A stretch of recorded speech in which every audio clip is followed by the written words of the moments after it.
السلام عليكم ورحمة الله وبركاته. مع حضراتكم المهندس رامي. البلاك اوت او ما يسمى بالاظلام التام. تعالوا في الفيديو ده ان شاء الله مع بعض نتعرف عن مفهوم البلاك اوت واسباب حدوث البلاك اوت وايه السيناريو المتبع في استعادة الشبكة مرة اخرى بعد حدوث البلاك اوت او الاظلام التام.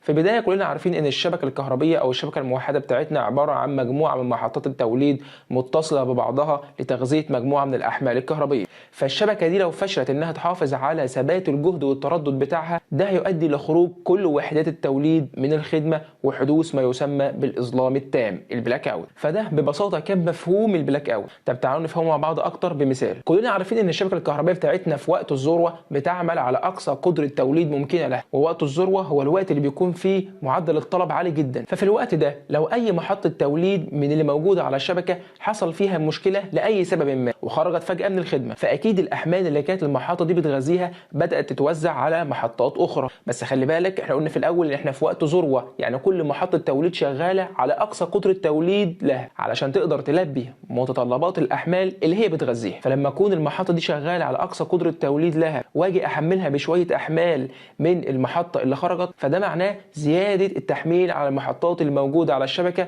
وده معناه اضطراب في الجهد والتردد. فبالتالي بتضطر أنظمة الحماية اللي موجودة في المحطات دي إن هي تخرجها واحدة تلو الأخرى، وبالتالي حدوث ما يسمى بالإظلام التام. طيب خلاص البلاك اوت حصل، إزاي أعمل استعادة للشبكة بتاعتي أو أعمل ما يسمى بالريستوريشن؟ فهل هتبدأ تشغل محطات التوليد مرة تانية وتبدأ تربطهم على شبكة واحدة والدنيا سهلة وجميلة ووردي؟ هقول لك لا طبعا، الموضوع صعب ومعقد شوية، لأن أي محطة علشان تبدأ في إنتاج الكهرباء بتحتاج قدرة كهربية. انت متخيل ان محطة اصلا عشان تطلع لك كهرباء هي اصلا محتاجة كهرباء؟ بس يا ترى هي محتاجة كهرباء ليه؟ هقول لك هي محتاجة كهرباء علشان تشغل المساعدات اللي موجودة في المحطة اللي احنا بنسميها الاوكسيلاريز. واحمال المساعدات او الاوكسيلاريز اللي موجودة في المحطات هي بتكون احمال انارة، احمال محركات، احمال مضخات وضواغط، واجهزة الوقاية والتحكم. بس خلي بالك انا اصلا عندي بلاك اوت، فهجيب لك كهرباء منين علشان تبدا تقوم المحطات دي؟ ففي الوقت ده حضرتك ما عندكش الا طريقتين. الطريقه الاولى ان حضرتك تبدا تشغل المحطات اللي بتعتمد على وحدات التوليد الديزل، لان النوع ده من المحطات بيبدا بالتوليد ذاتيا، ولما المحطه دي تبدا تشتغل وتنتج قدره كهربيه على الشبكه فهتتيح للمحطات الثانيه ان هي تستخدم القدره الكهربيه المنتجه دي